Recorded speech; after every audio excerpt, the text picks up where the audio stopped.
welcome back to the channel. My name is Christina. For those of you who are new in this space, I'm a naturopath, herbalist, life coach and carnivore, and this is my March update.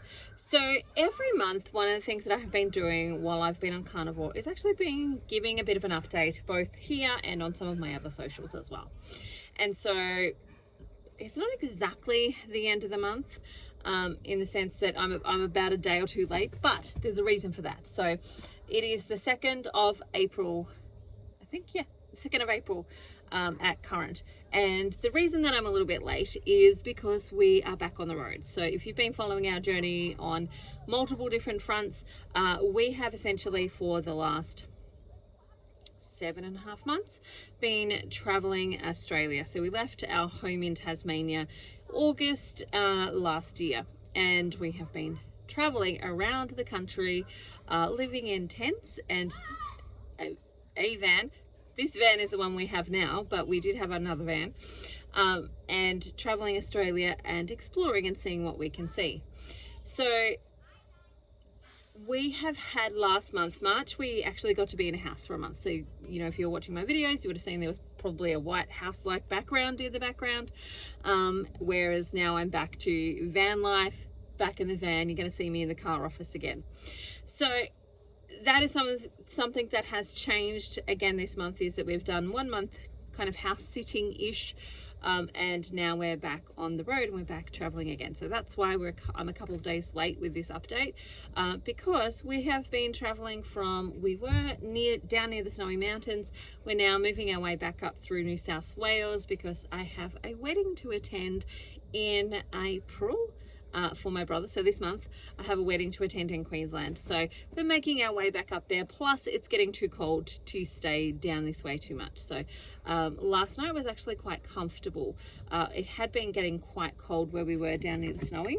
I think we had a couple of like not minus numbers, but it was 7 degrees, and that's like, whoo, it's cold when you're sleeping in tents and all of that type of stuff. So back on the road, back in the van, back traveling and exploring this beautiful country of ours.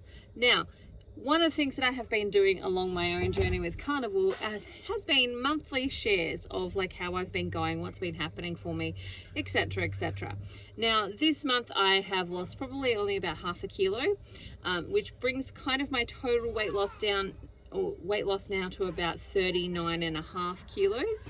I did lose a couple of centimeters though. So this month I did a couple of different things this month, which was of course be in a house for the month, which was very social. Surprisingly, we did a lot more social stuff than maybe what we're kind of used to. Like, we're fairly simple in what we normally are doing. Like, we're normally at a library, we're normally maybe going to a beach or a pool or those types of things, but otherwise fairly stagnant in a lot of ways. But we've done a lot of socializing this month, which was good. There were some pluses and minuses to that. Because we were in a house, and we were thinking that we were going to stay in the house, but we didn't get the house to rent, so we weren't able to stay. And we've got this wedding to go to. And so because we were in house, we got some weights. So we got 6 kilo weights, hand weights, and some leg weights. So ones that you just kind of put around your legs while you're doing stuff. And that just adds a little bit of extra weight to it. Now, the reason that I got those is, as you lose weight, one of the things is that you tend to lose a little bit of your muscle mass as well, simply because your muscle mass was used to carrying extra weight. So if I walk from one spot to the other spot prior to losing the nearly 40 kilos, then my muscles had to work harder. Then now that there's 40 kilos gone, walking from that one spot to the other spot, my body doesn't have to work as hard and my muscles don't have to work as hard because there's not 40 extra kilos that it's carrying around as well. And so I got things like the ankle weight so that I could just put them on and do some of the normal stuff that I would actually be doing and bring back some of that weight to help increase my muscle mass and to help my muscles chew through excess glycogen and help to get down some of those stores that I really want to get down. So that was one of the things that I've done differently this month. And I did see my thighs have changed in size. So I've lost about 1 centimeter off my thighs. I've lost another centimeter off of my hips. Or was it waist? waist. Lost it off, no, it was hips, another centimetre off my hips. And so that is where I've lost my weight this month, is actually off my waist and my, hips and my thighs. I'm looking at my little notebook. This is where I track everything, because where I put down all of the things that I'm tracking, all of the different stuff that I have. And so this month, not a lot of weight loss, but definitely some centimeters gone. I did get a little bit off track a little bit this month, and was sidetracked a little bit with some of the sugar-free drinks. So traveling wise, sometimes, you know, when we're driving, it's nice to have something, well, actually I find it hard sometimes, because I'm like, driving just lulls you into sleep, especially when you're hot. And so long trips, sometimes it's easier for me to have like a drink to sip on while I'm actually driving. And so on our drive down from Queensland down to New South Wales, that was about a 14-hour drive. I did get some of those sugar-free drinks, and it got me a little bit addicted. So I had to take those out, because I was noticing I was getting headaches from them, and I was noticing that like my body composition just wasn't changing. There's a little bit of an issue with that, so I had to change those. Also, if you see this little black thing behind me, it's our new dog. So there she is. Her name is Puppy. And so not only are we back traveling and did we pick up some weight, we picked up a dog. And so that's added to our trip of things. My kids are like, oh, we want this dog. Well, I'm like, well, my guess is that about a week in, you guys are not going to want the dog anymore, because you're going to have to like have this dog with you all of the time. It's not like my little dog. I've got a little dog myself, which is what is she? She's a King Cavalier, and she's a lap dog, so she just likes to lay down all of the time. But this dog is a bit more energetic. So I think she's a cross between a blue heeler maybe and a Jack Russell. Was an accidental dog apparently. So both dogs are very athletic types of dogs. Might have been, I can't remember what the other breed is. One of them is a Jack Russell for sure. Anyway, so they're very athletic dogs, and so my guess is that she's either going to make the kids get very active, or they're going to get tired of her. Oh well. Thankfully, I've got enough kids to go around. So anyway, those were the things that have changed this month for us. So back on the road, I haven't lost a whole heap, but I did get a little bit of a wander off by getting addicted to some of those sugar-free drinks. Don't do it. Don't do it. I promise you, don't do it. No, they can be helpful for people to come off of sugar. And certainly if I'm doing long drives, I'm probably going to still choose that. Or I really like the mineral waters that have got a little bit of flavor in them. If they have those when we stop, I will usually have those, but it's the long drives that usually get me. I try not to do long drives. Like really, I only like to do about a couple of hours at max, so that, you know, a long drive, like even a 4-hour drive for us, is still going to be probably 6 hours by the time somebody needs to go to the toilet. With 7 people or 7 children and 2 adults, somebody always needs to go to the toilet. So we often end up having a lot of stops just for toilets. And so that then extends the length of our trip. Plus, we couldn't not drive past Costco. Like we couldn't not go into Costco. And that's what we did this month actually. On our way here, we went to Costco yesterday, which was super duper exciting, because I know for most people they're like, oh, it's Costco, but for us living in Tasmania, you don't have Aldi's and you don't have Costco, and so we don't have any of these big things. We have maybe Countrywide, and they're probably as big as it gets, but other than that, we don't really have some of these other chains. And so first thing I wanted to do when I got on the big island of Australia was go to Aldi. And Costco has been on my cards, because I've seen a lot of the US people who are carnivore. They go to Costco, they buy all of these, you know, meats and things like that. And I was like, I really want to go. And so we were driving past like to get to our next destination past a Costco, at least one. And so I went in and we spent probably an hour and a half in there actually walking around, just looking and seeing what do they actually have, because we didn't even know what they actually had. And then of course, you know, we got some food, and that was our trip food, and we ate the rest of that this morning. We didn't get a whole lot because in our car, the way that it's set up at the moment, we have our little fridge. I can plug that into the car battery, but it's not going forever and a day. It's actually only going for short bursts when we're actually driving. And so we don't have a lot of refrigeration. So we usually buy the meat that we're eating either that day or the day before and put it in ice. So we do generally shop daily, or every second day.